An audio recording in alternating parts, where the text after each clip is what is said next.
inilah jeleknya Islam ini. Tidak ada kata-kata dilegalkan di situ. Tuhan berusaha memperbaiki moral manusia itu. Manusia yang pendusta ini, pembohong ini, Tuhan gunakan untuk terwujudnya apa yang diinginkan oleh Tuhan. Bukan berarti dilegalkan. Jangan ngomong seperti itu. Nah, Tuhan menunjukkan betapa buruknya akibat dosa itu, akibat kerusakan itu. Dengan demikian, manusia bisa sadar, oh, rupanya kalau dosa akibatnya seperti ini. Tuhan Alkitab itu tidak memaksakan kehendaknya. Tuhan Alkitab tidak diktator. Karena Tuhan Alkitab itu harus menuruti ketetapan yang telah ditetapkan oleh Dia. Ada ketetapannya. Jadi kamu itu Islam ini tidak memahami ajaran Alkitab. Sehingga gampang menuduh-menuduh. Itu bukan dilegalkan orang-orang berdosa, pembohong digunakan oleh Tuhan. Tidak. Tidak dilegalkan. Tuhan tidak berkehendak itu. Tapi Tuhan menunjukkan kebaikan. Supaya manusia bisa melihat kebaikan itu. Kalau manusia menyembah manusia di mata Tuhan itu dosa atau bukan, Tuan Lamsen? Iya, sudah jelas saya tidak mampu lagi. Karena keyakinanmu sudah benar-benar bahwa Al-Quran itu yang benar. Sudah tidak mampu lagi, saya sudah tahu itu. Makanya saya katakan, janganlah gunakan cara seperti ini, menyalahkan, membohong-bohongi atau melecehkan Alkitab kami, lalu kami disalahkan lagi tidak sesuai dengan ajaran Alkitab kami. Itu sangat menyakitkan cara kamu itu. Menyakitkan itu. Yang baik itu adalah dengan cara apa? Tunjukkan ajaran Al-Quran itu kepada kami. Bahwa Al-Quranmu itu, ajarannya Al-Quranmu itu melebihi, mengungguli ajaran Alkitab kami. Ini loh ajaran Al-Quran kami. Seperti itu, maka damai. Kalau cara seperti ini kan mengajak perang ini sebetulnya. Untung aja ajaran Alkitab kami itu ada ajaran kasih. Kalau tidak, kalau saya yang mengikuti panasnya hati, perang habis-habisan ini. Karena menghina yang kami yakini. Ya kan? Untung sajalah Alkitab kami ini mengajarkan kasih. Jangan membalas kejahatan dan kejahatan. Tapi dengan cara ini, semena-mena Islam ini menyakiti hati orang Kristen. Tidak pernah mengajarkan ajaran Al-Quran. Cobalah ajaran Al-Quran diajarkan kepada kami. Yang bisa melebihi, mengungguli ajaran Alkitab kami. Itu kan lebih baik daripada cara beginian ini. Tidak usah lari ke kitab, Tuan Lamsen. Ya, lihat aja apa yang Tuan Lamsen lakukan. Menuhankan manusia. Apakah itu bukan dosa menurut Sang Pencipta alam semesta? Coba Anda gunakan akal sehat. Silahkan masuk penginjil jalanan yang suka bikin pelesetan-pelesetan. Silahkan masuk. Apa kita membahas Matius lagi? Tentang istrimu? Ayo silakan masuk. Kalau manusia menyembah makhluk berupa manusia, apakah itu dosa menurut Pak Sopan? Sangat berdosa, apalagi menyembah batu hitam. Lebih berdosa lagi, paling syirik. Menyembah batu hitam. Kalau manusia masih perlu dihormati. Batu hitam loh. Itu paling syirik.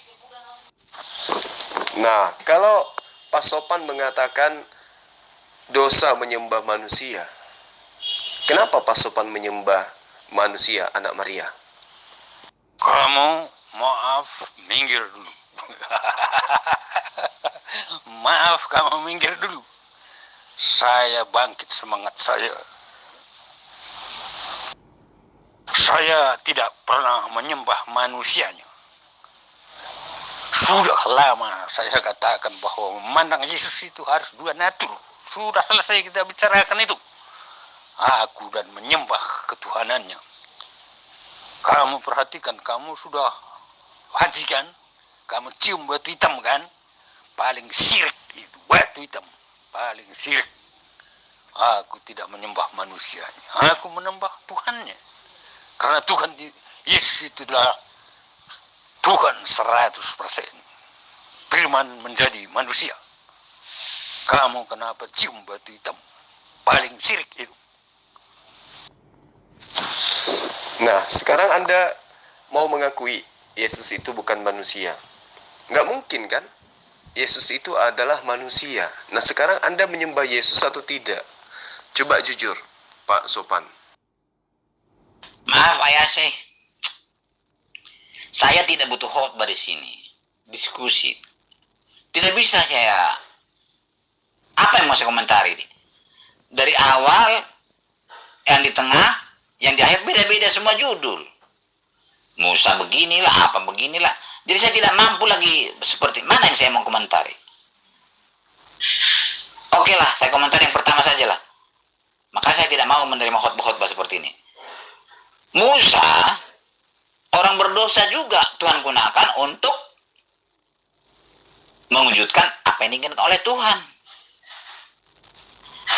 Musa memimpin bangsa Israel keluar dari tanah Mesir ke tanah Kanaan. Al-Quran tidak tahu ini, tidak pernah diceritakan. Apa maknanya itu? Al-Quran tidak tahu. Ini menggambarkan bahwa umat Tuhan harus keluar dari bumi ini menuju surga. Jadi tanah Mesir itu merupakan bumi ini yang penuh penderitaan, pokoknya tidak enak lah. Maka bangsa Israel berjalan menuju tanah Kanaan. Nah, sekarang umat Tuhan dari dunia ini berjalan menuju surga. Kenapa? Harusnya ya, orang Israel harus nyampe di tanah Kanaan hanya 40 hari. Ternyata nyampe orang itu bisa tiba di tanah Kanaan 40 tahun. Perjalanan bangsa Israel dari tanah Mesir ke tanah Kanaan sungguh ajaib. Ribuan orang, coba bayangkan ribuan orang, berarti makanan mereka bertonton beras, kalau yang beras, membawa harta, semua harta. Bagaimana orang itu bisa jalan? Bagaimana, sangat banyak yang dipikirkan. Bagaimana orang itu bisa tidur? Coba, cari makannya bagaimana? Cari minumnya di mana? Coba itu bayangkan itu. Al-Quran tidak pernah menceritakan itu. Tapi di Alkitab sangat jelas. Lengkap perjalanan dari tanah ke Mesir ke tanah Kanaan itu. Bagaimana pengalamannya. Itu menggambarkan perjalanan manusia dari bumi ini menuju surga. Ya. Jadi jangan asal karang-karang ya. Kita harus mengikuti ajaran Alkitab. Jangan mengikuti ajaran Al-Quran. Karena Al-Quran tidak tahu itu. Ya udah, dengan saya aja Tuan Lamsen yang sederhana. Apakah manusia itu dipandang berdosa ketika manusia itu menyembah sesamanya manusia? Itu aja Tuan Lamsen. Sudah tuntas saya ngomong itu. Yesus itu manusia 100%. Yesus itu Tuhan 100%. Aku menyembah Tuhannya yang 100%. Belajar dari manusianya 100%. Itu bukan mencium batu hitam, melempar jumroh, pakai kerikil, nggak kena. Lempar jumroh, lempar setan, pakai kerikil, nggak kena. Itu nggak melakukan. Nah, ketika Yesus itu adalah 100% manusia, apakah Pak Sopan bisa jujur bahwa Yesus juga itu buang kotoran? Benar enggak Tuan Lamsen? Yesus itu juga beol. Nabi Muhammad sedang bertapa, bro. Makanya ada suara. Jadi Muhammad ketakutan. Lalu dia pergi melaporkan kepada Khadijah istrinya. Lalu Khadijah berkata, kalau begitu engkau seorang nabi. Yang mengakui nabi itu Khadijah, oke? Bagaimana dengan Paulus yang katanya mendengarkan suara dari langit, lalu dia pingsan dan buta. Setelah itu dia mengaku dia adalah rasul. Itu gimana ceritanya, bro? Saya percuma menjelaskan itu. Saya yakin kamu tidak akan menerima penjelasan saya. Saya yakin. Lebih baik ajarkan ajaran Al-Quranmu itu, supaya saya tahu dan bisa melihat keunggulan ajaran Al-Quran daripada ajaran Alkitab saya. Saya tidak mau lagi berdialog seperti ini. Sudah capek saya berpuluh-puluh tahun. Tetap ditolak orang Islam. Ditolak.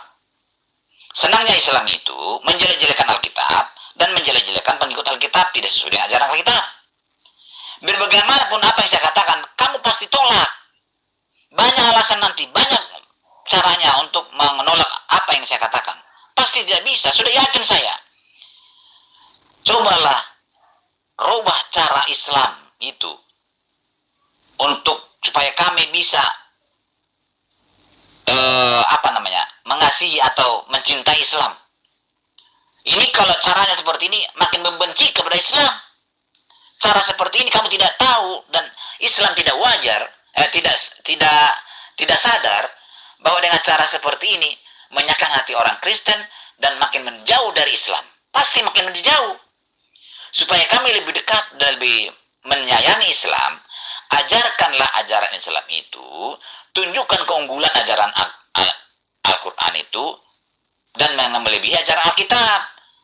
Itu namanya ajar baik, aman. Tidak ada rasa sakit hati seperti itu. Ya sudah, nggak usah bahas gospel, nggak usah bahas Al-Quran. Karena dua kitab ini Tuan Lamsen tidak ada ilmu. Pakai nalar aja, pakai akal. Berdosa tidak manusia yang menyembah manusia. Coba Tuan Lamsen. Iya, manusia kan harus beol, semuanya. Semuanya.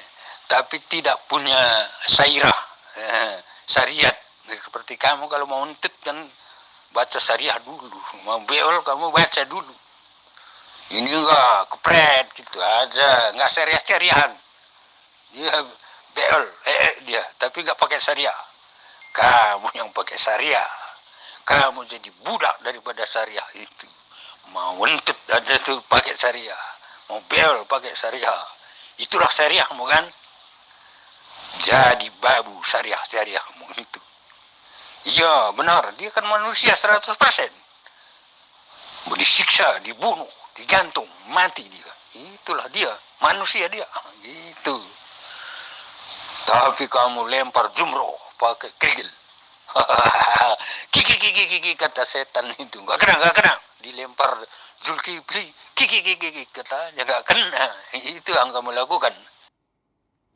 Nah, beol atau kotoran yang keluar dari perut Yesus itu apakah juga itu adalah Tuhan, Pak Sopan?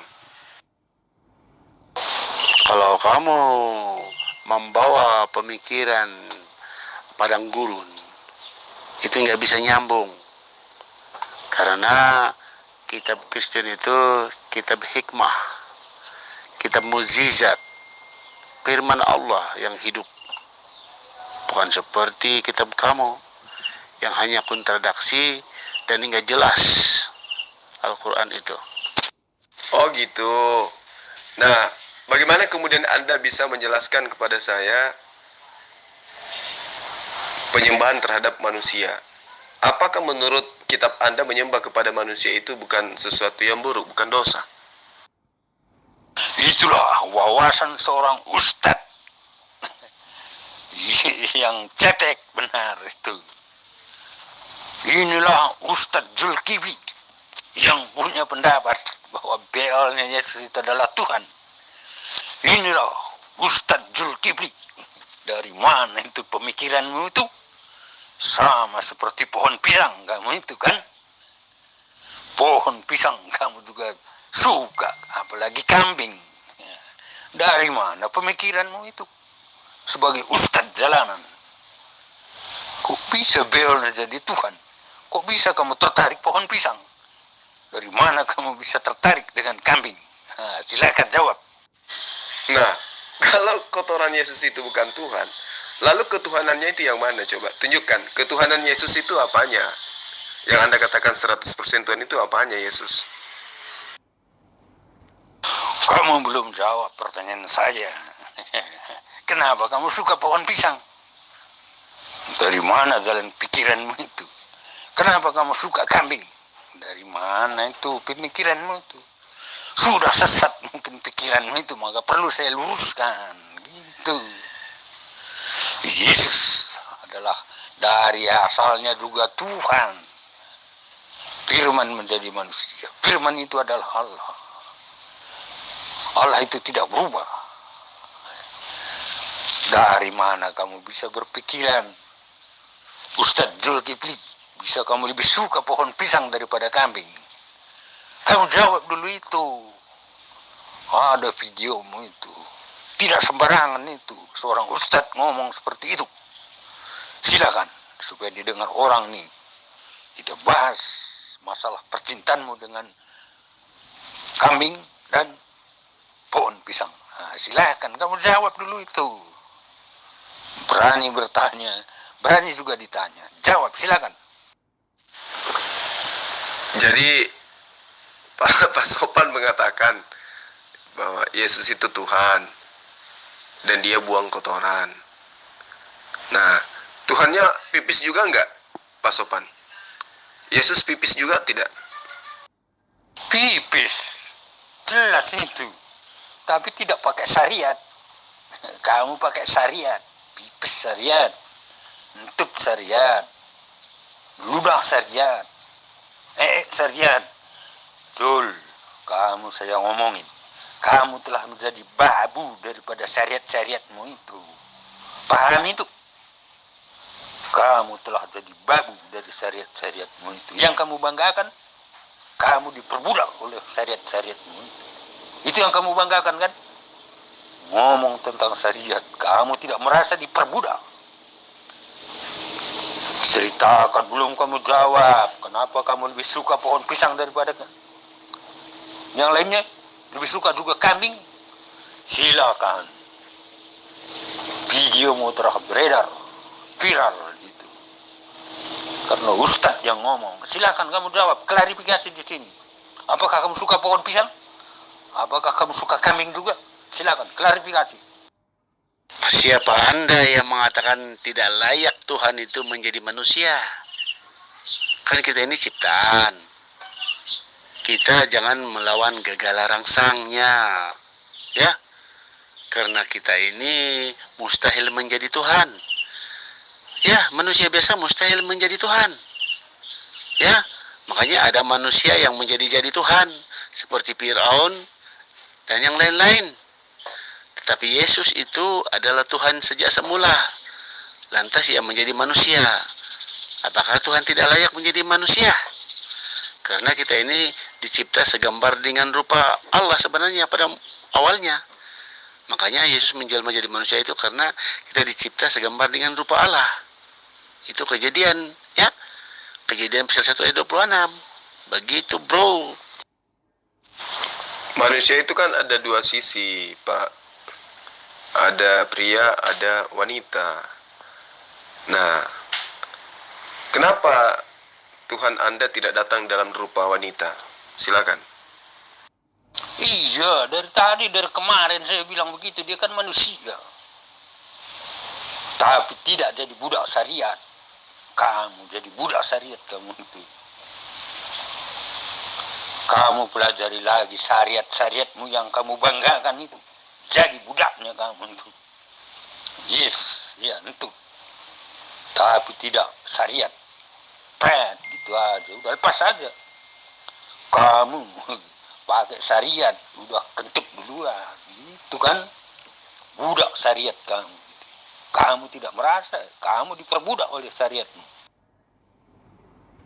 Kenapa Tuhan tidak menjadi sosok tubuh seperti wanita? Karena wanita itu diambil daripada tulang rusuknya Adam. Tetapi yang pertama diambilnya objek itu daripada tanah. Maka itulah kejadian yang pertama sekali, yaitu lelaki. Jadi sudah tentu masuk akal kalau Tuhan menjadi manusia itu lelaki atau jantan, karena pada awal pertama Tuhan menjadikan manusia itu ialah lelaki atau jantan, ya. Jadi Tuhan enggak menjadi perempuan karena itu adalah kejadian yang kedua.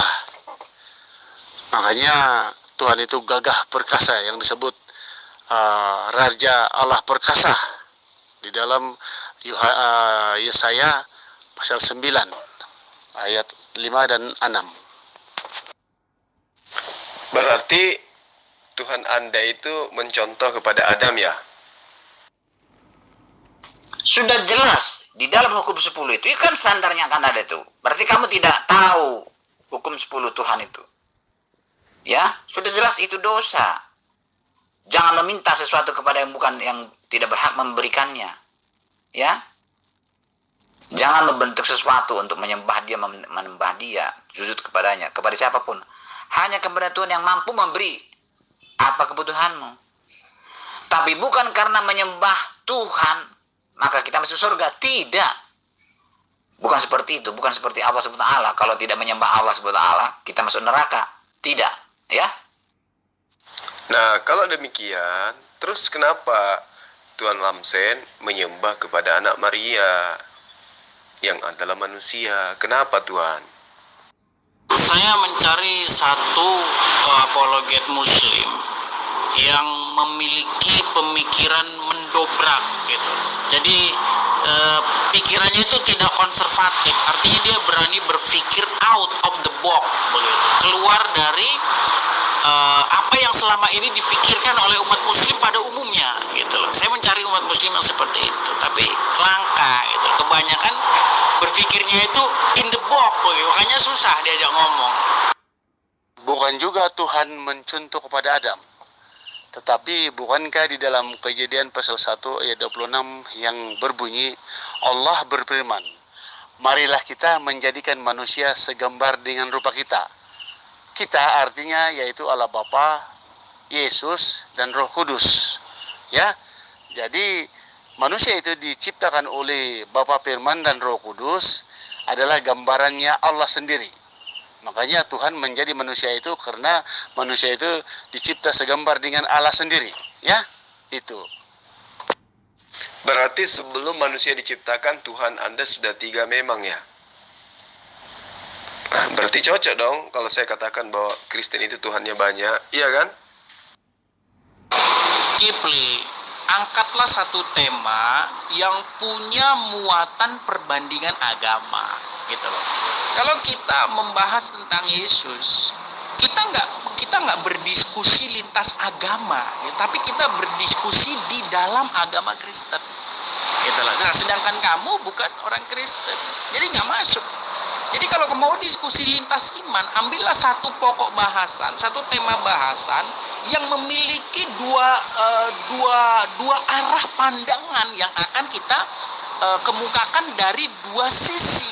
Begitu. Nah, bagaimana kamu ingin mengemukakan sisi Yesus, sedangkan di Quran nggak ada Yesus? Ya, saya mau membahas tentang Isa, saya nggak bisa karena di dalam Bible itu tidak ada sosok Isa. Makanya ambillah satu tema yang dia itu memiliki perbandingan atau muatan perbandingan agama, gitu loh, ya. Oke, baik. Di dalam agamamu diajarkan melalui kitab yang kamu ambil dari Bani Israel dengan mengatakan langit itu bertiang. Kemudian Al-Quranul Karim mengatakan langit itu tidak bertiang.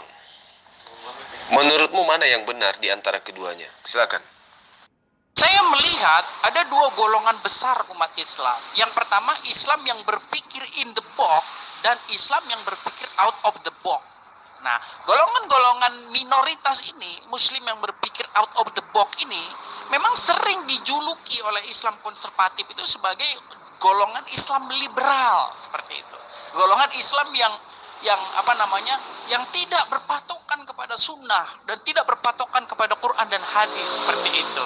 Tapi justru kalau kita bergaul dengan akarib dengan Islam yang dilabeli sebagai Islam liberal ini, justru mereka punya pemikiran yang sangat dahsyat, ya. Seperti Mun'im Siri, ya, kemudian Ulil Absar Abdallah, itu orang-orang yang menurut saya sangat cerdas begitu dalam memahami Quran, dan saya banyak begitu mengambil satu ilmu dari apa yang mereka pahami tentang Quran. Dan saya tidak mendapat manfaat sama sekali dari kalian-kalian yang Islam konservatif ini, yang ada di grup ini, dalam memahami Quran, kecuali hanya iman gitu. Iman tanpa nalar yang saya dapat dari kalian itu. Gitu. Ayo dong, fokus. Di kitabmu dikatakan langit itu bertiang. Di Al-Quran dikatakan langit itu tidak bertiang. Yang mana yang benar, Edis? Yul, kamu kemarin bocor halus saja yang kamu rebut.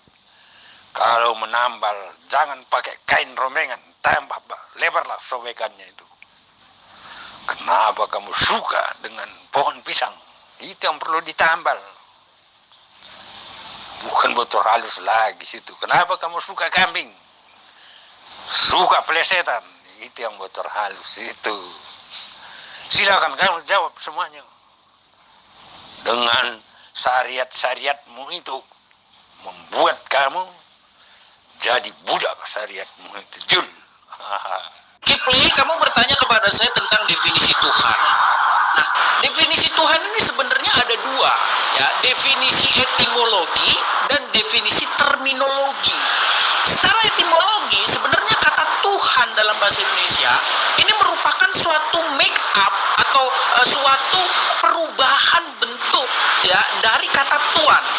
Kalau kamu membaca literatur ya yang dikatakan oleh Remy Shaldo, yaitu salah seorang ahli bahasa, dia mengemukakan bahwa kata Tuhan itu sebenarnya berubah menjadi Tuhan itu bermula dari terjemahan Alkitab, ya, bahasa Melayu, ya, ke dalam terjemahan ke dalam bahasa Melayu yang diterbitkan oleh Melchior Lejeker, ya. Nah, kata itu lama kelamaan itu maknanya sekarang itu menjadi berubah gitu loh. Padahal dulu kata Tuhan dan Tuhan itu sama gitu, sama maksudnya. Nah, itu kalau kita bicara definisi etimologi. Tapi kalau bicara secara terminologi, maka definisi Tuhan ini adalah sesuatu yang menjadikan langit dan bumi. Tapi ini definisi yang salah gitu loh. Itu definisi yang muncul belakangan ini. Tapi kalau kita bicara by data, apalagi kita bicara dalam konteks Bible dan Quran, ya, ilah itu sama sekali tidak didefinisikan sebagai pencipta langit dan bumi. Gitu loh. Bahkan batu, bulan, bintang, matahari itu bisa disebut juga sebagai ilah. Bahkan Quran menyebutkan hawa nafsu itu juga bisa disebut sebagai ilah. Gitu. Jadi definisi ilah itu enggak selalu yang menjadikan langit dan bumi. Itu loh. Cuman hanya saja orang percaya bahwa yang layak disebut sebagai ilah itu harus menciptakan langit dan bumi. Jadi kamu harus bisa bedakan mana definisi yang sesungguhnya dengan definisi yang diharapkan terjadi, seperti itu loh. Jadi kamu harus bisa membedakan what was happen, apa yang sungguh-sungguh terjadi dengan apa yang diharapkan terjadi, gitu loh.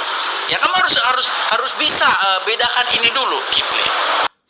Oke, kalau itu salah menurut Anda, terus yang benar itu seperti apa definisi Tuhan itu? Silakan. Bang, pertanyaan abang itu bikin pecah kepala dia, Bang. Edis memang kayak gitu orangnya. Itu kabur tuh, hilang kan? Memang tabiat Bani Paulus memang seperti itu, Bang. Jadi kalau Edis bisa menjawab dengan pertanyaan abang itu, ya, berarti Edis ini orangnya normal. Tapi kalau dia nggak bisa menjawab, apalagi kalau menjawab bahwa itu manusia katanya yang bikin langit dan bumi ini, berarti dia nggak waras. Gitu loh, Bang. Sudahlah Edis, banyak omong juga, banyak congor kau ini. Bocor halus kau ini. Kalau kau berani, itu tuh lawan Bang Zuma. Jangan ngoceng-ngoceng gak karuan seperti ini. Bocor halus kamu ini, banyak omong, congor gede tapi nyali kecil. Udahlah, mendingan kamu tidur. Cuci tangan, cuci kaki, minum obat cacing. Paham Edis? Congor aja gede kamu Edis.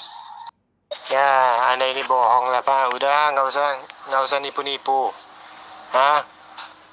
Panggil si Suma ke sini, membuktikan Alkitab siapa yang ada tulisan istri, jika bukan saksi Yehova dan Mormon. Kebetulan saya sudah ada di sini, Gus. Gimana? Kamu sudah siap untuk 100 istri? Atau gimana nih ceritanya? Oh, udah ikuti aja ya apa yang ditulis dalam Ali Imran 55, bahwa orang yang mengikuti Isa akan diangkat atas orang kafir. Nah, terbukti orang Kristen tuh selalu merintah kadrun dimanapun mereka ada. Nah, kedua, Allah akan mendekatkan mereka kepadanya di hari akhir. Apalagi yang kurang, itu janji dari Allah, bukan. Kamu percaya kurang dari Allah. Nah, lalu kenapa kamu nggak percaya itu Ali Imran 55? Nah, untuk apa kamu sholawatkan Muhammadmu? Ayo jawab. Idh qala Allah, ya Isa inni mutawaffika wa rafi'uka ilayya wa mutahhiruka minal ladhina kafaru wa ja'ilul ladhina taba'uka fawqal ladhina kafaru. Jadi Allah, ya, Elohim berfirman kepada Nabi Isa alaihi salam, hai Isa, sesungguhnya aku akan menyampaikan kamu kepada akhir ajalmu. Satu, orang yang disampaikan kepada akhir ajalnya itu sudah pasti bukan Tuhan. Lalu kemudian, dan aku, Allah Israel, akan mengangkat kamu kepadaku. Sosok yang diangkat oleh Tuhan itu bukan Tuhan. Lalu dikatakan, serta membersihkan kamu dari orang-orang kafir. Nah, siapa orang kafir ini? Orang kafir ini ada dua. Pertama, yang menolak kenabian Nabi Isa alaihissalam. Yang kedua adalah mereka yang mempertuhankan Nabi Isa alaihissalam. Siapa mereka? Tidak lain dan tidak bukan adalah Kristen. Coba. Jadi Allah akan membersihkan Nabi Isa dari penyembahan-penyembahan orang Kristen. Sejalan dengan apa yang diterangkan oleh Yesus di dalam Matius 5. Ya, Matius 7, bahwa tidak semua orang yang menyeru kepadaku Sayyid, ya, akan masuk ke dalam kerajaan Allah, melainkan mereka yang melakukan kehendak Bapakku. Lalu kemudian dikatakan, bukankah kami telah bernubuat, bermujizat, mengusir setan demi namamu, wahai Yesus? Tapi Yesus mengatakan, aku tidak mengenal kalian, enyahlah engkau daripadaku, kalian adalah pembuat kejahatan. Kan kasihan. Jadi Allah itu membersihkan Nabi Isa alaihissalam dari orang-orang kafir, baik di dalam gospel maupun di dalam Al-Quran jelas dikatakan seperti itu. Jadi orang Kristen itu tidak ada tempatnya di mata Yesus. Ya, tidak ada tempatnya di mata Yesus. Al-Quran sangat jelas mengatakan bahwa warafi'uka ilayya mutahhiruka minal ladina kafaru. Jadi Allah akan membersihkan, ya, Rasulullah Isa alaihissalam dari orang-orang kafir. Siapa orang kafir ini? Ya Kristen, nggak ada lain. Iya, bagaimana dengan istri? Satu Alkitab lawan 15 Alkitab yang tanpa istri. Teks aslinya juga nggak ada. Yang kamu pamerkan itu adalah Byzantine yang baru ditulis tahun 1984 kalau nggak salah ya. Mana mungkin ayat yang terakhir itu lebih benar daripada yang sebelumnya, Pak? Lembaga Alkitab Indonesia itu baru kemarin sore.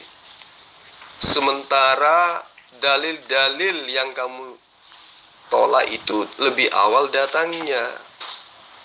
Itu jelas Codex Sinaiticus, Codex Vaticanus itu adalah naskah-naskah tertua di antara seluruh gospel.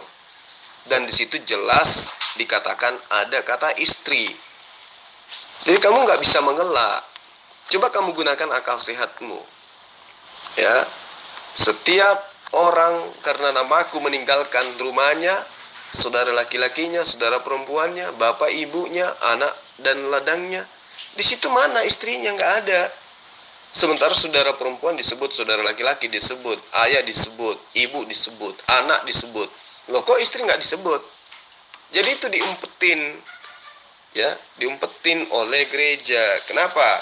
Karena takut kalau orang Kristen paham bahwa ternyata nanti kelak di akhirat itu orang-orang yang mengikut Isa atau Yesus itu diberi istri 100 kali lipat.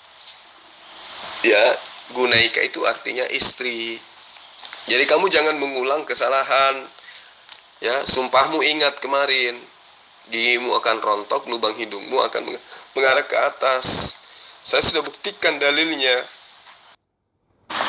Udah dulu ya, aku pengen kerja. Kabur nih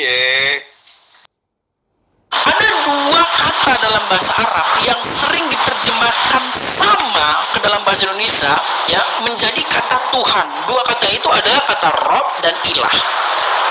Kalau kita belajar kata-kata Rob dan kata-kata Ilah di dalam Al-Quran, kita akan menarik kesimpulan bahwa dua kata ini itu memang berbeda, tapi di dalam terjemahan, penerjemah itu menerjemahkan kedua-duanya menjadi kata Tuhan.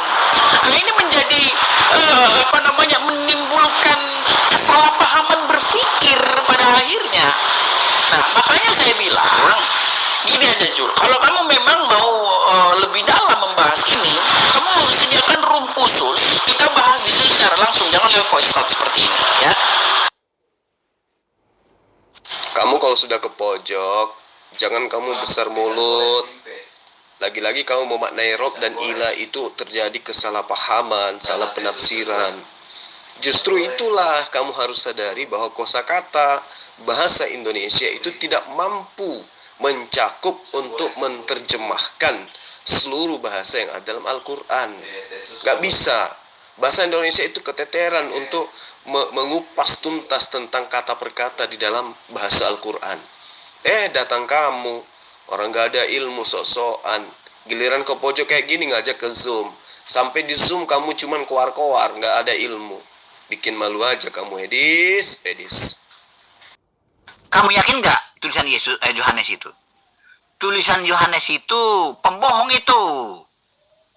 Makanya jangan kamu percaya kepada Yohanes. Tulisannya salah itu. Karena tulisan Yohanes itu bukan Injil yang diturunkan oleh Allah kepada Yesus. Kan ada Injil yang diturunkan Allah kepada Yesus. Itu yang benar. Bukan Injil Yohanes, bukan Injil Matius, Markus, Lukas. Jadi Yesus yang dikisahkan oleh Matius, Markus, Lukas, dan Yohanes beda dengan Yesus yang dikisahkan oleh Injil yang diturunkan oleh Allah kepada Yesus. Nah, namanya sama, tapi beda orangnya. Ya, jangan komentari tulisan Yohanes. Kamu tidak yakin itu benar. Karena itu bukan Injil yang diturunkan oleh Allah kepada Yesus, ya. Ya, yang saya lihat dari terjemahan Alkitab dalam bahasa Indonesia hanya yang Indonesia Literal Translation.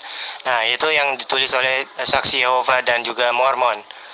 Nah, jadinya untuk apa kamu paksakan itu? Apa kamu pikir karena di surgamu ada Sunda bebas, maka kamu juga harus paksakan hal yang sama untuk mengakui bahwa Allah itu satu? Begitu. Tuh aku tuliskan itu situs yang menulis semua ayat-ayat Alkitab tentang Matius 19:29 dan buktikan kalau semuanya itu ada kata istri atau cuma satu doang yang mempunyai kata istri. Kamu nggak usah panik. Kalau memang di original teksnya ada kata istri, kamu nggak usah panik. Gunaika itu kan artinya istri. Kamu nggak usah cari pembenaran dengan dinding yang tidak menginginkan kebenaran itu terungkap. Lagian Yesus berjanji bukan kepada Kristen. Yesus berjanji kepada pengikutnya. Lalu kamu bukan pengikutnya. Yesus berjanji kepada pengikutnya akan memberi 100 istri. Udah selesai. Kamu kenapa yang pusing? Toh kamu bukan pengikutnya, kamu penyembahnya. Kalau penyembah Yesus itu ya tempatnya di neraka. Mana mungkin masuk ke surga. Itu yang perlu kamu pahami, Gus. Sekarang apa yang Anda mau, Pak? Hah? Anda sudah lihat alammu belum? Alammu itu cuma batu. Apa perlu disambit dengan batu biar sadar kepalamu? Jawab saya, apa dasar 5 ajaran Islammu? Untuk apa itu pergi haji dimasukin dalam salah satu dasar iman Islam?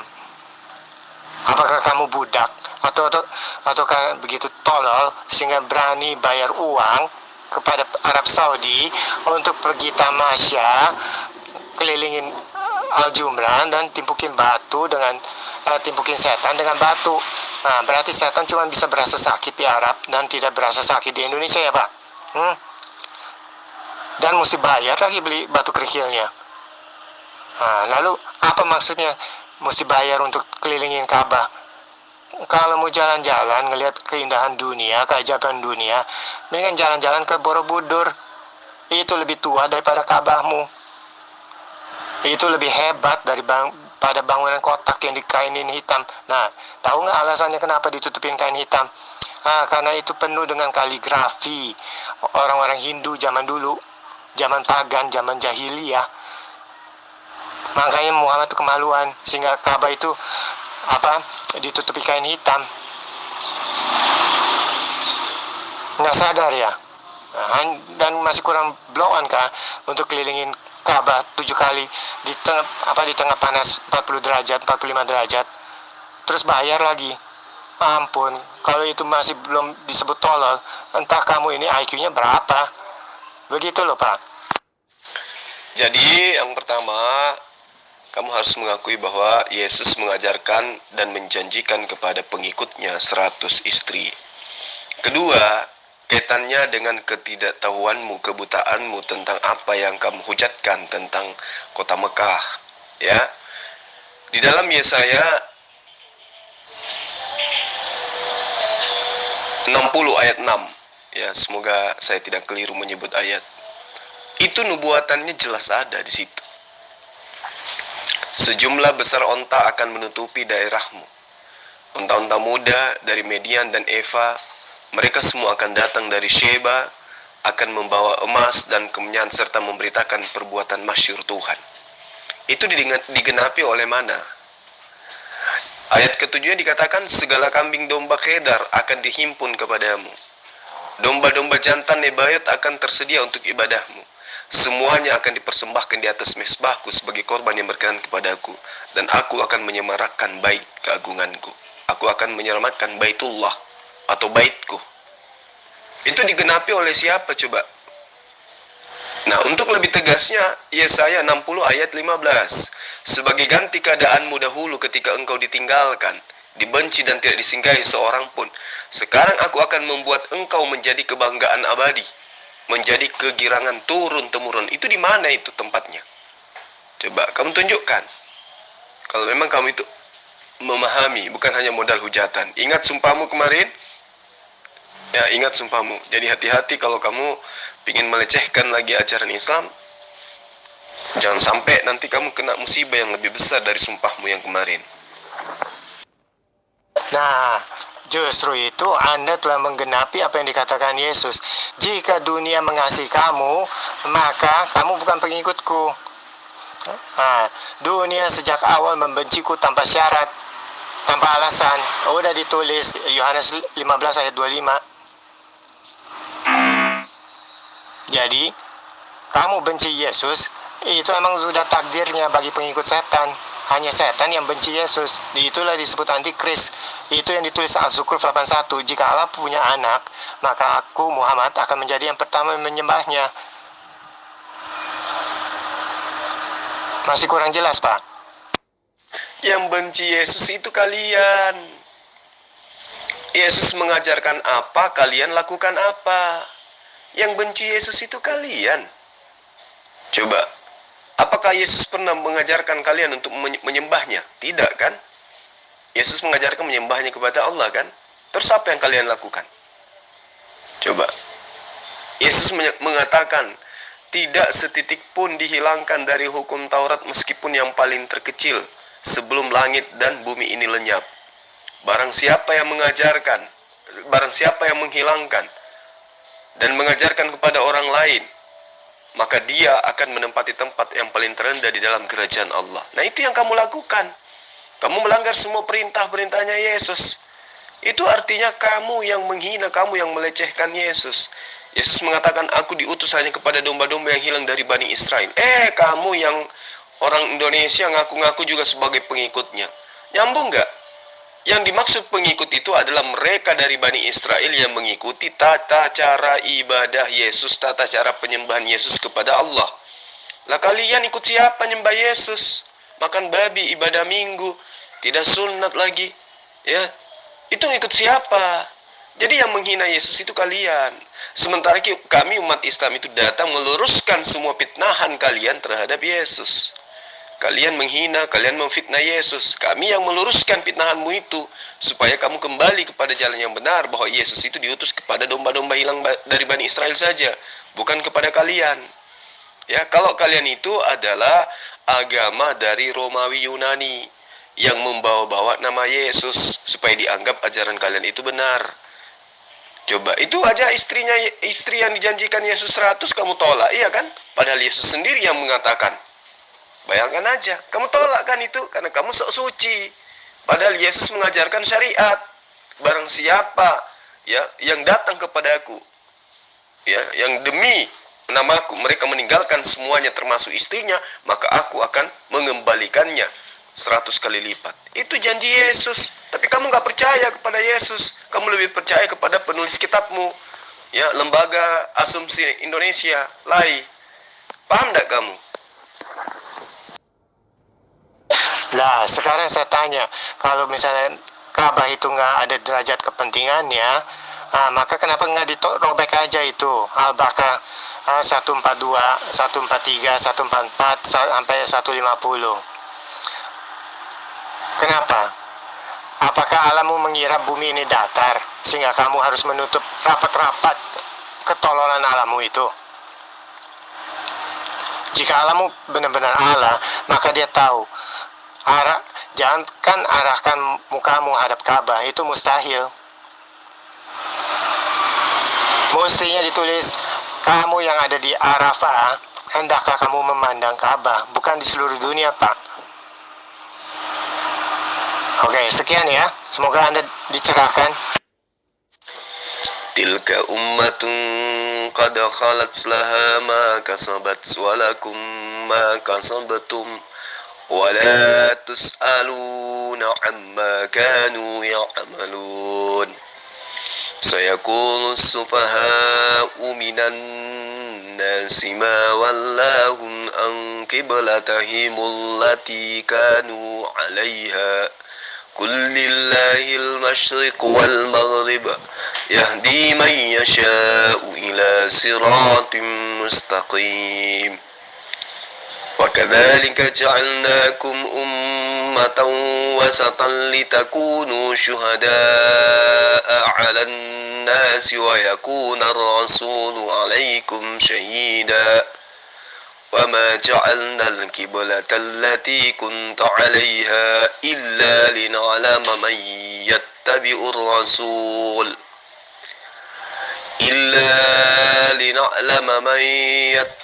الرسول ممن ينقلب على عقبيه وإن كانت لكبيرة إلا على الذين هدى الله وما كان الله ليضيع إيمانكم إن الله بالناس لرؤوف رحيم قد نرى تقلب وجهك في السماء فلنولينك قبلة ترضاها فول وجهك شطر المسجد الحرام وحيث ما كنتم فولوا وجوهكم شطره وإن الذين أوتوا الكتاب ليعلمون أنه الحق من ربهم وما الله بغافل عما يعملون. sampai kepada ayat 150 ya. Itu tidak ada dalil sesuai apa yang kamu tuduhkan. Justru Allah menerangkan, sayaqulus sufaha minan nas, orang-orang yang kurang akal di antara manusia itu berkata, coba ya, ma wallahum an qiblatihimul lati kanu 'alaiha, apakah yang memalingkan mereka orang-orang muslim dari kiblat yang dahulu mereka kiblatkan kepadanya? Qul, katakanlah, lillahil masyriq wal maghrib, milik Allah timur dan barat, yahdi may yasha, lalu kemudian dikatakan dia memberi petunjuk kepada siapa saja, ya, ila siratim mustaqim, kepada siapa saja yang dia kehendaki kepada jalan yang lurus tersebut. Itu adalah perkataan orang yang kurang akal, kata Allah di dalam surah Al-Baqarah yang kamu maksud ini.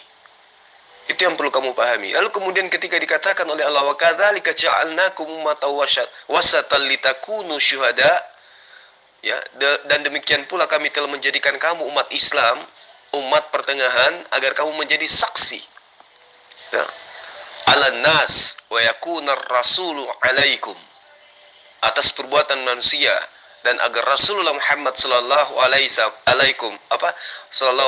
wasallam menjadi saksi atas perbuatan kalian.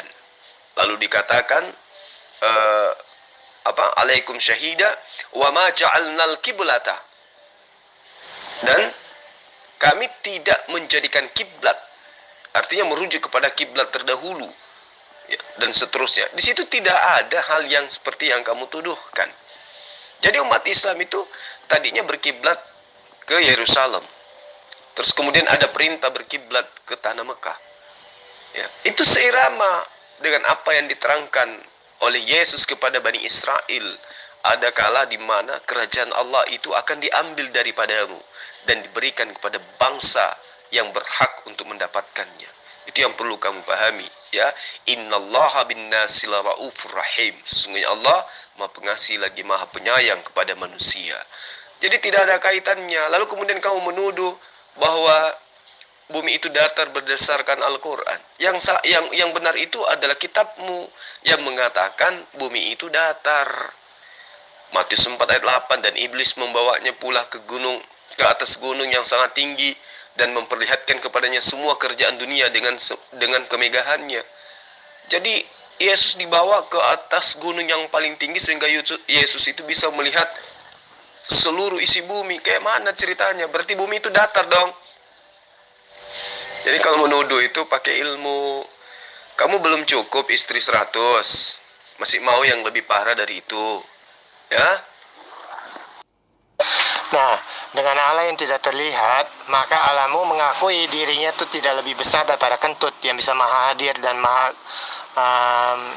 mengeluarkan suara. Ayo mikir, Pak. Ini sangat kelihatan kamu sakit hati, ya. Kasian kali. Yesus mengatakan di dalam banyak ayat. Contoh Yohanes 5 ayat 37. Bapa atau Allah yang mengutus aku, ya, kamu tidak pernah mendengar suaranya, melihat rupanya pun tidak akan pernah bisa. Itu gimana ceritanya? Yohanes 12 ayat 49. Aku berkata-kata bukan dari diriku sendiri, tetapi dari Bapa yang telah mengutus aku. Nah, mana Bapa itu? Ternyata menurut Yesus, Bapa itu tidak bisa didengar, tidak bisa dilihat. Jadi kembali kepada tuduhanmu. Apakah Bapa yang disembah oleh Yesus itu seperti yang kamu tuduhkan? Jadi pakai otak, jangan pakai emosi kalau berdiskusi. Ya Agus ya, apa kamu nggak bersyukur? Atau kamu marah? Ternyata bukan kamu yang ditujukan 100 istri, tapi pengikut Yesus. Marah ya? Saya nggak sakit hati, saya ini belajar agama, Pak. Ya, syarat menjadi muslim itu apa? Syahadat, sholat, zakat, puasa, naik haji. Nah, kalau cuma lakuin 4 hal yang bolong-bolong, terus yang 5 nggak dilakuin karena nggak punya duit, nggak ada yang kirim lu gratis, maka masuk neraka lah kau. Gampang kok. Agama apa yang kamu pelajari? Sementara Yesus sendiri tidak pernah mengajarkan ajaran Kristen. Yesus mengajarkan akan memberikan pengikutnya 100 istri. Kamu tolak. Ya, kamu maunya perang naga aja. Ya sudah, kau nikmatilah itu pesundal-pesundal. Ya, sambil menikmati perang naga yang ada di surgamu, dunia hayalanmu. Oke, Gus. Emang Yesus ngajarin apa? Apa perkataan Yesus? Ya, yang namanya ngajarin itu dia menulis, memuridkan, memperkatakan, diomongin. Nah, itu pengajaran di depan kelas, di depan murid, dipertontonkan, dipercontohkan, ditunjukkan, dibicarakan, dibahas. Oke, itu namanya pengajaran, Pak. Kalau Bapak bilang pengajaran Yesus kalau dia bersunat, dia pakai kain kafan, dia apa? Dia tidak makan babi, itu bukan ajaran Yesus. Itu semua tata cara, nggak pernah diomongin, nggak pernah diajarkan, nggak pernah dibahas. Ya, jadi belajar dulu ya Pak ya, belajar. Bapak belajar dulu di sekolah deh. Nah, contohnya Bapak pergi ke sekolah nih, yang diajarkan guru Bapak itu, guru bahasa Inggris itu adalah present tense. Tetapi present tense itu, ya pembahasan tentang present tense itu, Bapak bilang itu bukan pengajaran. Yang Bapak bilang pengajaran Yesus itu adalah pengajaran guru Bapak itu adalah karena guru Bapak itu doyan makan bakso, gitu kan? Suka pakai sepatu cingkrang, gitu kan? Celana cingkrang. Itu yang Bapak masuk pengajaran. Kalau menyembah Yesus itu gimana, Bu? Pernah diomongin, pernah diajarin Yesus? Soal Kristen aja Bapak tidak tahu. Kristen itu kan artinya pengikut Yesus. Dialah yang menyuruh murid-muridnya untuk pergi memberitakan Injil Kerajaan Allah. Murid-muridnya itu pergi. Lalu kamu bilang kalau Alkitab itu, ayat itu sudah tidak ada, itu rekayasa. Oh maaf, setelah Yesus naik ke sorga, itulah yang dilakukan oleh para murid. Murid-murid itu mengajarkan bahwa Yesus itu adalah Tuhan. Mereka lah yang memberitakan. Tidak ada keselamatan di luar dari Yesus. Orang yang menolak Yesus ya masuk neraka, seperti Pak Zulkifli ini. Ajaran apa yang Bapak bilang? Ajaran apa tuh? Makan babi gitu, Yesus di kafan. Itu bukan ajaran, Pak. Masa Bapak nggak tahu arti pengajaran? Masa Bapak bilang pengajaran itu Yesus di kafani, Yesus disunat? Lah, Yesus nggak pernah ngomong soal sunat.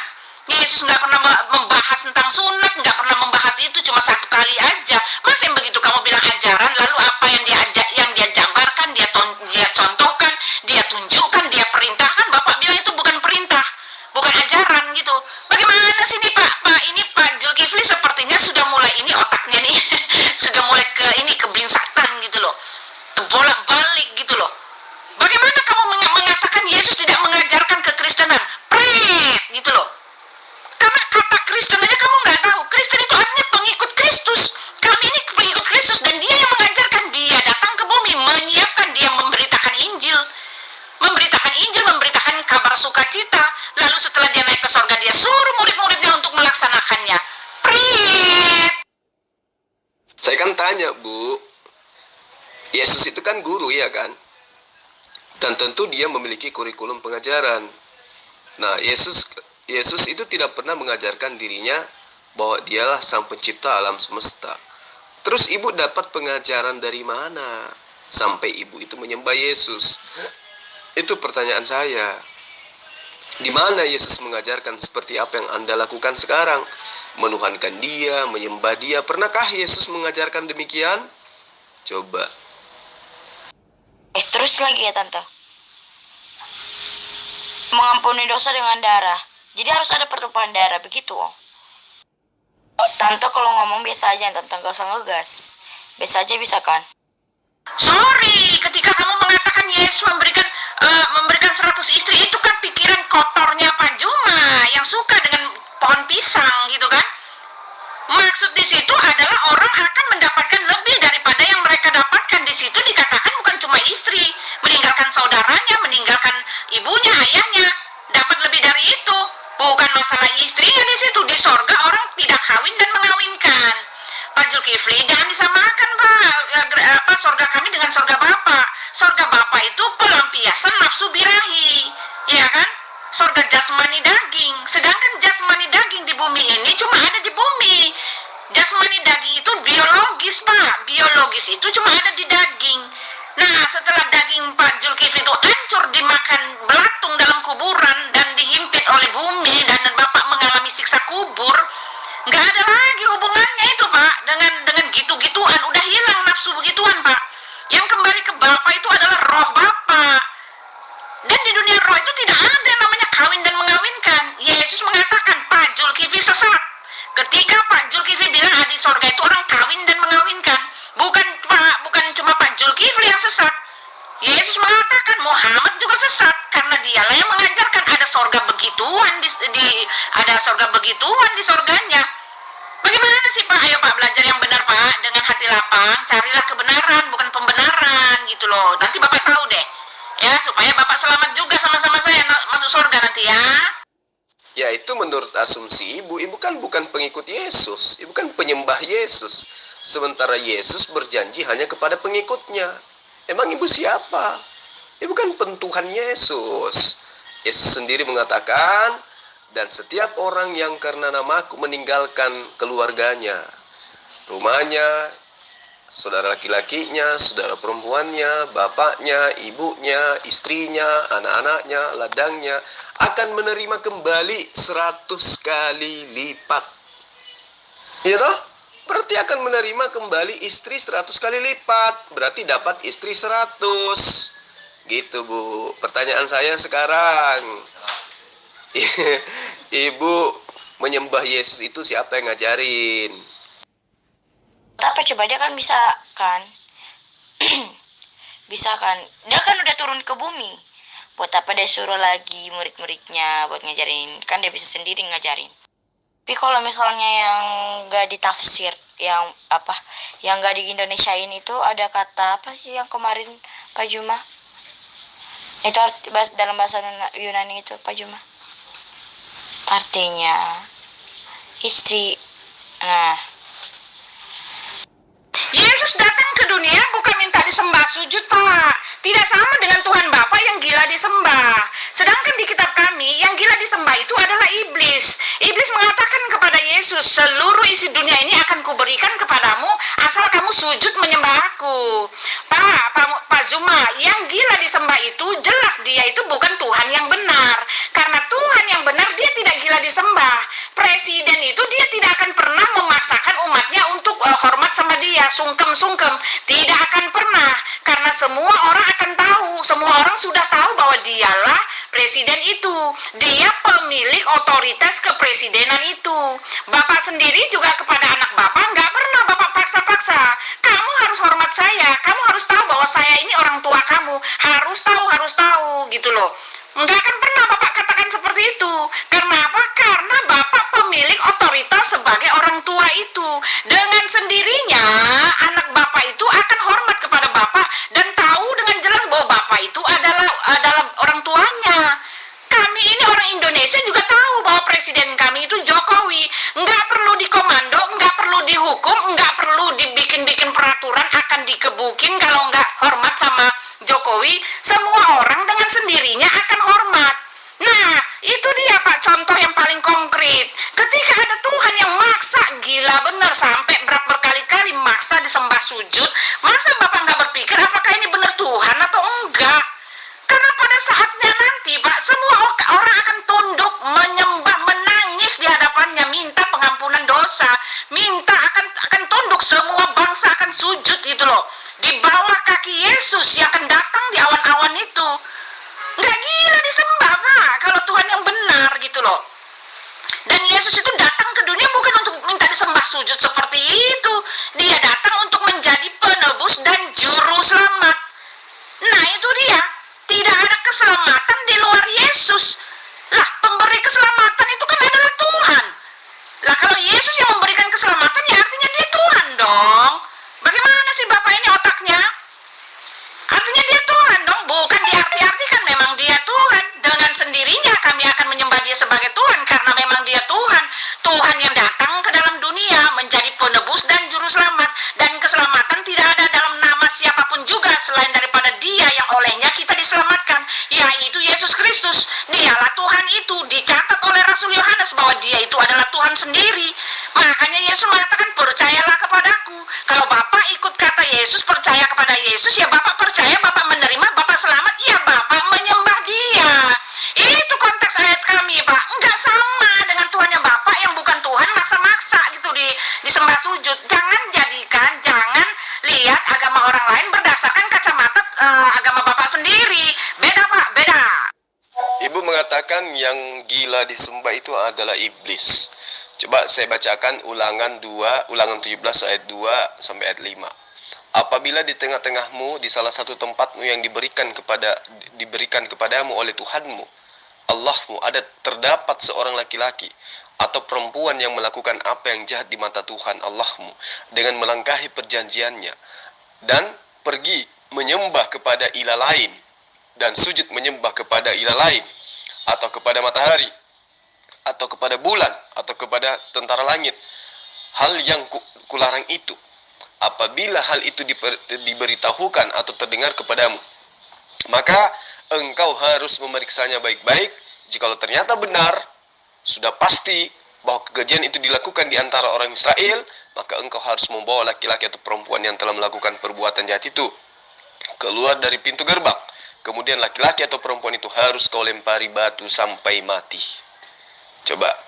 Jadi apabila ada orang yang mengajarkan menyembah kepada selain daripada Elohim yang disembah oleh Abraham, maka diperintahkan untuk dibunuh. Nah, ini gila sembah atau tidak nih cerita ini? Dia tidak mau kalau ada orang yang menyembah sembahan lain selain dirinya. Apakah itu bukan gila sembah? Keluaran 22 ayat 20. Siapa yang mempersembahkan korban penyembahan kepada ilah kecuali kepada Tuhan sendiri, haruslah ia ditumpas. Apa ini namanya, Bu Uti? Apa masih kurang? 2 Tawarik 15, 12 sampai ayat 13. Setiap orang, baik anak-anak atau orang dewasa, baik laki-laki atau perempuan yang tidak mencari Tuhan Allah Israel, harus dihukum mati. Jadi siapa yang tidak menyembah kepada Allah Israel harus dihukum mati. Gimana? Masih mau? Masih mau ayat yang lebih kejam lagi, yang membuktikan bahwa tuduhan ibu itu memang dari dulu Tuhan itu tidak mau ada sembahan lain di samping dirinya. Coba.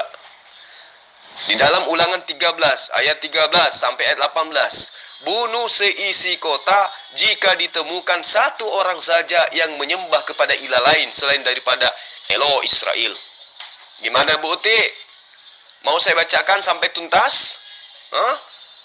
Bahkan di dalam Imamat 24 ayat 10 sampai ayat 16, perintah membunuh siapapun yang menjelekkan nama Elo Israel.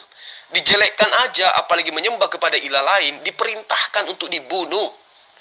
Ayo, jadi Bu Uti yang bukan pengikut Yesus, jangan sok-sokan.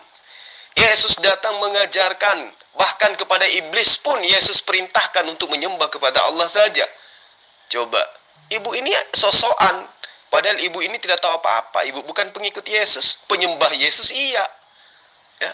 Kalau pengikut Yesus itu jelas dijanjikan oleh Yesus 100 istri. Karena ibu bukan pengikut Yesus, ya ibu tidak dijanji. Karena memang ibu hanya penyembah. Jadi ibu belajar lagi, ya. Nah, kalau Yesus itu datang bukan untuk meminta disembah dan disujuti, tidak mengajarkan demikian, lantas kenapa Anda menyembahnya? Ibu mencontoh siapa? Ibu mengikuti perintah siapa? Siapa yang memberikan perintah untuk menyembah Yesus? Sementara Yesus memerintahkan menyembahnya kepada Allah. Cuman satu Tuhan, yaitu Allah, tidak ada yang lain, kata Yesus. Terus kenapa Anda menuhankan Yesus? Itu ilmu dari mana, Bu Uti? Cuma kita nggak gila. Kayak Anil Lampir tadi bilang apa? Kita nggak gila, Tuhan kita nggak gila kekuasaan. Mungkin Tuhan kalian gila, cuma mau ikut kepercayaan dia langsung masuk surga. Kalau kita emang nggak, kita itu mempertanggungjawabkan dosa kita. Kita pasti masuk neraka untuk mempertanggungjawabkan dosa kita. Habis itu baru masuk surga. Bukan langsung tembus surga. Itu sama aja sama di lumpur, terus langsung masuk sembahyang. Tahu kan? Kotor-kotor aja langsung sembus masuk. Enak banget. Nah, makanya iya Tuhan cium kaki aku ini. Sini kamu kalau mau umroh, kamu enggak pernah umroh kayaknya nih. Sini ke umroh ke saya aja. Nah, kalau daripada kamu jilat yang hitam, mendingan jilat yang warna pink. Warna pink itu enak loh, wangi, bersih, dicuci, enggak dilap-lap begitu. Kalau yang hitam itu hanya dilap aja. Berapa ribu orang yang ngejilat itu? Sampai infeksi katanya kemarin itu. Mau dengar dianya cerita infeksi, ya? Nggak tahu dikasih obat apa itu sama orang Indonesia itu di Ka'bah itu. Oh, mak lampir sama Nenek Gayung nggak bisa balas ucapan saya. Menyembah kepada lain, Yesus mengatakan Elohim mengatakan jangan ada padamu ilah lain dari hadapanku. Oke? Jangan semua orang yang tidak menyembah Elohim akan ditumpas habis. Tetapi itu bukan gila disembah, tetapi itu adalah karena dia menyeleweng, tidak berbakti kepada Tuhan. Itu bukan gila disembah, tetapi itu adalah peringatan Tuhan supaya orang yang tidak menyembah dia, mereka akan hancur binasa. Tetap dalam ranah kasihnya yang besar, oke? Yang gila disembah itu yang menetapkan sampai 50 kali bolak-balik, ditawar-tawar, akhirnya jatuh jadi 5 kali. Yang seperti ini, Pak, konteksnya tidak sama, ya, tidak sama konteksnya dengan Tuhan yang marah kepada orang yang berzina secara rohani, seperti di dalam konteks Yeskiel itu, di mana Tuhan murka sekali sehingga dia menyerahkan bangsa Israel itu jatuh ke tangan orang-orang Babel dalam kekuasaan Raja Nebukadnezar karena mereka menyembah Tuhan yang lain. Tetapi itu dalam konteks karena dia tidak mau umatnya itu binasa. Dia marah karena dia mengasihi. Ketika orang menyembah Tuhan yang lain, mereka binasa. Itu bukan sama dengan minta sembah sujud, berdiri, duduk, berdiri, duduk, berdiri, duduk. Bukan seperti itu, Pak. Yang seperti ini sama permintaannya dengan iblis yang kepada Yesus. Semua isi dunia ini akan kuberikan kepadamu, asal engkau sujud menyembah aku. Sujud menyembahnya ya sembah sujud, begitu, Pak. Sama seperti orang-orang berhala gitu loh, sembah sujud gitu loh. Menyembah Allah di tempat kami nggak seperti itu, Pak. Ya, beda, Pak, beda konteks ya. Nggak nyambung, Pak Juma. Aduh, asumsi. Menyeleweng itu artinya menyembah ke Tuhan lain, bukan menyembah kepada dirinya. Sehingga orang-orang yang menyembah bukan kepada dirinya, wajib dibunuh. Ibu Uti. Katanya cerdas, katanya guru. Aduh, Bu Uti, dudukkan kebenaran itu pada tempatnya, Bu Uti. Jangan karena ibu Kristen, ya, meskipun Kristen itu ajaran salah, ibu bela aja terus. Ya, padahal Allah itu sudah mengajarkan agar membunuh setiap orang yang tidak menyembahnya. Bahkan dia perintahkan membunuh siapapun yang menjelekkan namanya. Imamat 24 ayat 10 sampai 16. Ya. Jadi ibu nggak usah ngajarin saya. Saya lebih paham kitab ibu daripada ibu.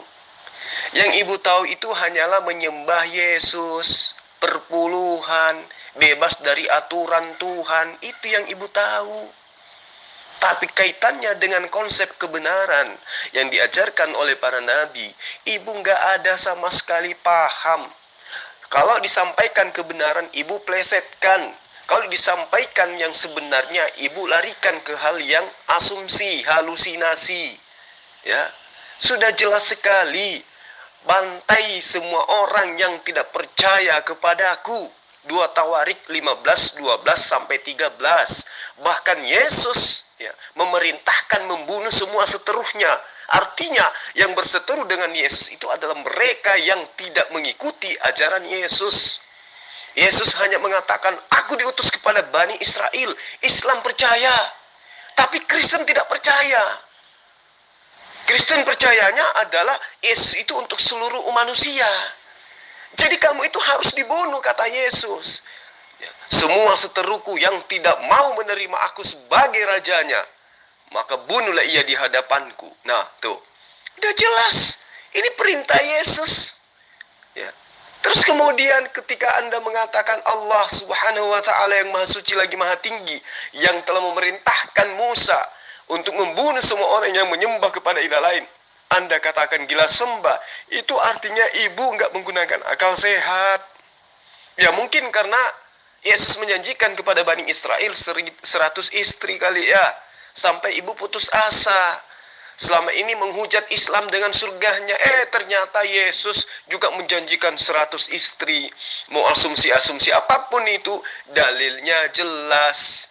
Mau lari kemanapun, dalilnya ada. Kalian hanya menggunakan kitab Lembaga Asumsi Indonesia. Itu yang ibu gunakan sebagai kitab. Tapi asli daripada Kodeks Sinaiticus dan Vatikanus itu jelas ada kata di mana di situ diterangkan istri dan anaknya. Paham? Menyembah di dalam konteks Elohim itu bukan gila disembah, sembah sujud seperti itu, Pak. Pagi, siang, malam, pagi, siang, malam. Menyembah dalam konteks Elohim itu orang harus ada dalam hadiratnya, mencari dia, tetap dalam persekutuan dengan dia, tetap menjadi anaknya, tetap hidup dalam perintahnya. Itu dalam menyembah di dalam kami, Pak. Semua orang itu yang tidak menyembah dia itu akan dihukum mati sekali lagi untuk kebaikan manusia itu sendiri. Ya, untuk kebaikan manusia itu sendiri. Karena ketika dia menyembah ilah lain atau Allah huruf kecil, ya Allah huruf kecil maksudnya Allah yang bukan Allah Israel, Allah Yakub, Allah Ishak, yaitu Allahnya Bapa itu Allah huruf kecil itu. Ketika orang menyembah Allah huruf kecil itu, mereka akan binasa. Kembali lagi itu untuk kebaikan orang itu sendiri. Dan Elohim menentang orang-orang yang menyembah kepada ilah-ilah lain, Allah huruf kecil yang artinya apa? Yang artinya hampa, yang adalah berhala. Ditulis dalam kitab kami, di luar Allah Israel, di luar Allah Abraham, Allah Ishak, Allah Yakub adalah Allah yang hampa dan berhala. Dan ketika orang menyembah berhala, ya tentu saja Elohim marah. Tetapi dia gila tidak gila disembah. Saya bilang kenapa? Karena dia tidak meminta orang sembah sujud sampai 50 kali tawar-menawar hanya untuk itu. Orang hanya hidup hanya untuk begitu doang. Sembah sujud yang seperti itu, Pak. Yang seperti itu, dewa-dewa itu mereka menyembah sujud ya seperti itu.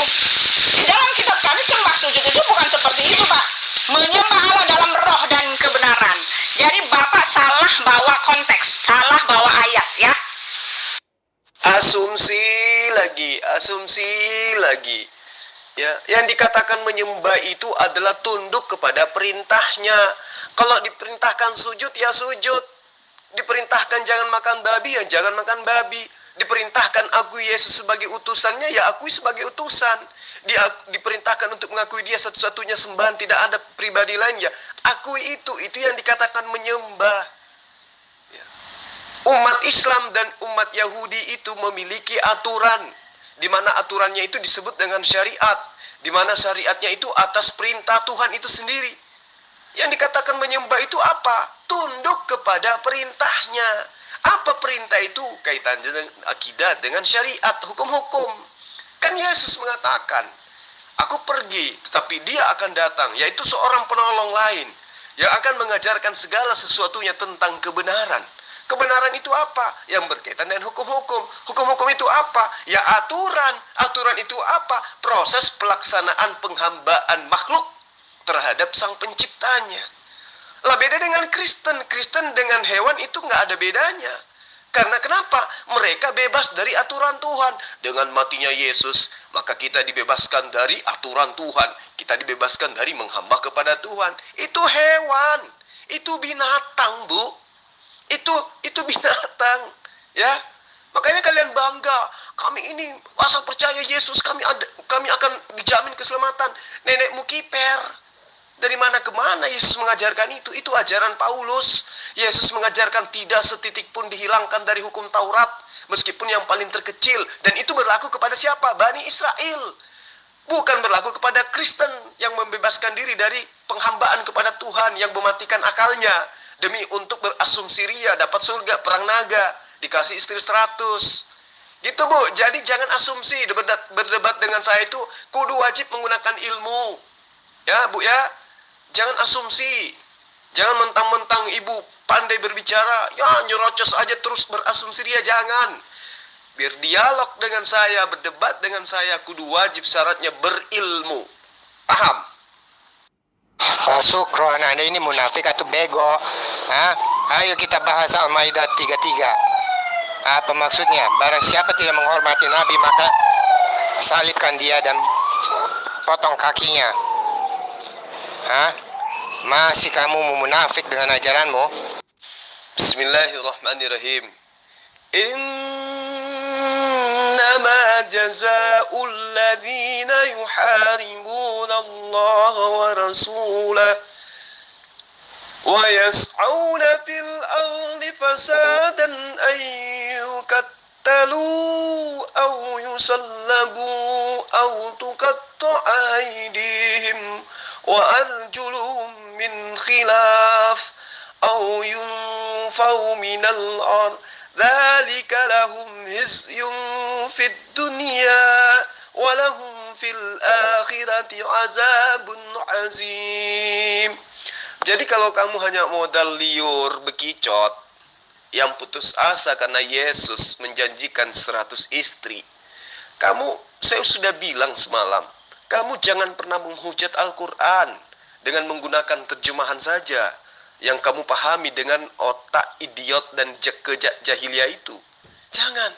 Kamu itu umat jahiliyah, tidak tahu apa-apa tentang Quran.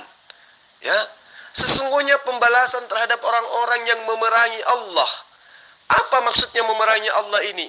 Menantang syariatnya, menantang perintahnya, tidak ingin melakukan ketundukan, penyerahan diri kepadanya. Itu yang dimaksud memerangi Allah. Tidak mau menerima ajaran Yesus, tidak mau menerima ajaran Musa, tidak mau menerima ajaran Rasulullah Muhammad SAW.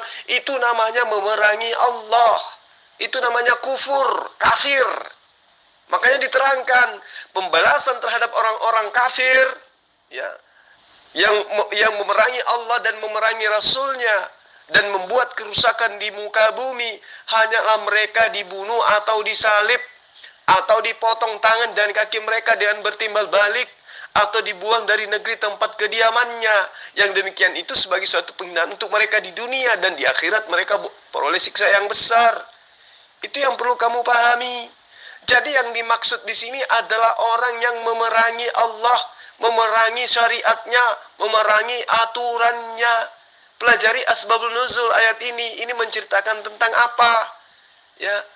Jadi kalau kamu itu tidak punya ilmu sama sekali, kamu jangan pernah menghujat ayat-ayat suci Al-Quran lewat terjemahan yang kamu pahami dengan akal pikiranmu yang jahiliyah itu. Ya, dalil ini sangat jelas, asbabun nusulnya sangat jelas, yaitu mereka yang melakukan secara terang-terangan permusuhan terhadap Allah, yaitu orang kafir, orang musyrik, dan kamu masuk dalam golongan itu. Paham sampai di sini? Pak Juma cuma bermodalkan comot-comot ayat, ya, baca-baca ayat, comot-comot ayat, dan nggak punya pembelaan dengan kitabnya sendiri sama sekali, nggak bisa, nggak punya kuasa apa-apa untuk kitabnya sendiri. Comot lagi, ngawur lagi, ngeles lagi, nyeleweng lagi. Cepat bertobat Pak, Tuhan Yesus sudah mau datang Pak, sudah mau datang di awan-awan Pak, siap melempar Bapak Zulkifli Ablas ke neraka. Itu masih mending. Saya masih menyatakan sesuatu menggunakan dalil, ada ayatnya. Dibanding ibu nyembah Yesus tanpa dalil. Dengan mengatakan, Yesus tidak gila sembah. Betul, tapi yang gila sembah adalah Anda. Karena manusia pun Anda sembah. Coba, yang gila sembah adalah Anda. Yesus memang nggak gila sembah karena memang dia bukan sembahan. Dia bukan pencipta. Yesus sendiri mengatakan dalam Yohanes 4:22, aku menyembah apa yang aku kenal. Loh, ibu menyembah apa yang ibu tidak kenal. Jadi yang gila sembah itu ibu, bukan Yesus. Tetapi kalau sang pencipta alam semesta gila sembah, itu wajar loh. Dia pencipta. Dia punya hak prerogatif untuk minta dirinya disembah. Supaya apa? Supaya manusia itu terselamatkan karena mengikuti anjuran sang penciptanya. Tapi yang membangkang terhadap anjuran sang penciptanya kekal di neraka. Seimbang, dan itulah kemahadilan Allah. Jadi Yesus itu memang tidak gila sembah. Ya. Tetapi dia gila mengancam orang-orang yang tidak mengikuti, apalagi menghilangkan aturan agamanya yang diajarkan kepada Bani Israel. Dia ancam kekal di neraka dan menempati tempat terendah dalam kerajaan Allah. Kerajaan Allah, yaitu surga. Ya, jadi saya mencomot ayat itu masih mending daripada ibu tidak ada ayat sama sekali, tapi menggunakan iman buta menyembah kepada manusia, anak Maria. Itu konyol namanya, Bu. Itu namanya jahiliyah. Seanjing-anjingnya anjing, tidak ada anjing menyembah anjing. Itu yang ibu harus pahami dengan baik. Jelas normal ya. Yesus itu manusia normal. Kalau dia manusia normal, nafsu dong sama lawan jenis. Iya kan?